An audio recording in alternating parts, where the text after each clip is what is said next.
দীর্ঘদিনের চিরপ্রতিদ্বন্দ্বী অবস্থান থেকে সরে এসে এখন আওয়ামী লীগের সাবেক ভোটারদের বড় একটি অংশ ঝুঁকছেন জামায়াতে ইসলামীর দিকে। সম্প্রতি এক জরিপে দেখা গেছে, আগে যারা আওয়ামী লীগকে ভোট দিতেন তাদের 29.9% অর্থাৎ প্রায় 30% ভোটারই এবার জামায়াতকে ভোট দেওয়ার সিদ্ধান্ত নিয়েছেন। সিআরএফ এবং Bangladesh election and public opinion স্টাডিজের এই জরিপটি দেশের রাজনৈতিক মহলে বেশ শোরগোল ফেলে দিয়েছে।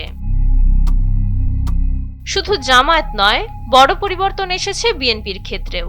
আওয়ামী লীগের সাবেক সমর্থকদের মধ্যে 48.2% এবার বিএনপিকে ভোট দেওয়ার কথা ভাবছেন। এছাড়া 6.5% ভোটার এনসিপি বা জাতীয় নাগরিক পার্টিকে ভোট দিতে চান।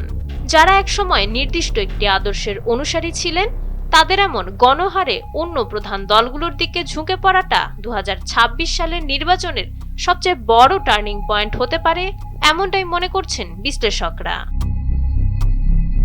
তরুণ প্রজন্মের ভোট ব্যাংক নিয়ে যারা চিন্তিত, তাদের জন্য বড় বার্তা আছে এই জরিপে। 2008 সালের পর যারা প্রথমবারের মতো এবার ভোট দিতে যাচ্ছেন, তাদের মধ্যে 37.4% ভোটারের প্রথম পছন্দ জামায়াতে ইসলামী। 27% তরুণ ভোট দিতে চান বিএনপিকে, আর 17% পছন্দ এনসিপি। অর্থাৎ তরুণ ভোটারদের একটি বড় অংশ প্রথাগত রাজনীতির বাইরে গিয়ে নতুন বিকল্প খুঁজছে। মানুষ কেন তাদের পছন্দ পরিবর্তন করছে? জরিপ বলছে, ভোটারদের কাছে এখন বড় ইস্যু দুর্নীতি। প্রায় 67% ভোটার জানিয়েছেন ভোট দেওয়ার ক্ষেত্রে তারা প্রার্থীর দুর্নীতির বিষয়টি সবচেয়ে বেশি গুরুত্ব দেবেন। ধর্মীয় বিষয়কে বড় ইস্যু মনে করছেন মাত্র 35% মানুষ। ভোটাররা এখন প্রার্থীর ব্যক্তিগত কারিশমার চেয়ে কে কতটা জনদরদি এবং শক্তিশালী নেতৃত্ব দিতে পারেন তাকে বেশি প্রাধান্য দিচ্ছেন।